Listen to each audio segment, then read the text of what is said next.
துவாக்குடி அரசு கல்லூரியில் ராகிங் புகார் கொடுத்த மாணவி மீது தாக்குதல் நடத்தப்பட்ட நிலையில் தாக்குதல் நடத்திய இளைஞர் கைது செய்யப்பட்டிருக்கிறார். முக்கிய செய்தியாக பார்த்து வருகிறோம். மேலும் தகவலை செய்தியாளர் ஜெகநாத் வழங்கிட கேட்கலாம்.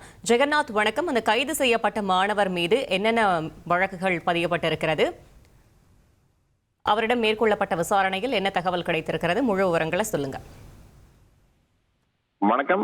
திருச்சி மாவட்டம் தூவாக்குடி அரசு கலைக்கல்லூரியில் மாணவியை தாக்கிய சம்பவம் பரபரப்பை ஏற்படுத்தியிருந்தது. குறிப்பாக BA வரலாறு படிக்கக்கூடிய அந்த முதலாம் ஆண்டு படித்து வரும் மாணவியை அதே துறையை சார்ந்த சக மாணவன் ஒருவன் முதலில் கல்லூரி வளாகத்திலேயே வேண்டுமென்று இடித்து அவமதித்திருக்கிறார். இதற்கு எதிர்ப்பு தெரிவித்த அந்த மாணவியை மிரட்டியும் தகாத வார்த்தையை பேசியும் இருந்ததாக தகவல் வெளியாகின்றது. இது குறித்த அந்த மாணவி ஆசிரியரிடம் புகார் அளித்த பின்னரும் குறித்த அந்த மாணவன் பாத்தீங்கன்னா தனது நண்பருடன் சேர்ந்து கடந்த மார்ச் 18ஆம் தேதி கல்லூரி கேன்டீன்ல அந்த மாணவியும் மற்றும் அவரோட நண்பர்களை இந்த மாணவர் சுமார் 15 பேர் சேர்ந்து தாக்குதல் நடத்தியதாக நம் காட்சியை பார்த்தோம். குறிப்பாக செருப்பால் அடித்த அந்த மாணவியை கல்லூரி வளாகத்திலேயே அந்த அவமதித்த சம்பவமானது பரபரப்பாக பேசப்பட்டது. இதனிடையே பார்த்திருந்தனால் அந்த மாணவி மருத்துவமனையில் அனுமதிக்கப்பட்டிருந்தார். மேலும் அந்த மாணவியை புகாரும் அளித்திருந்தார். அதனிடையே பார்க்கும்போது திருச்சி மாவட்டம் இந்த கலைக்கல்லூரி மாணவி தாக்கப்பட்டது.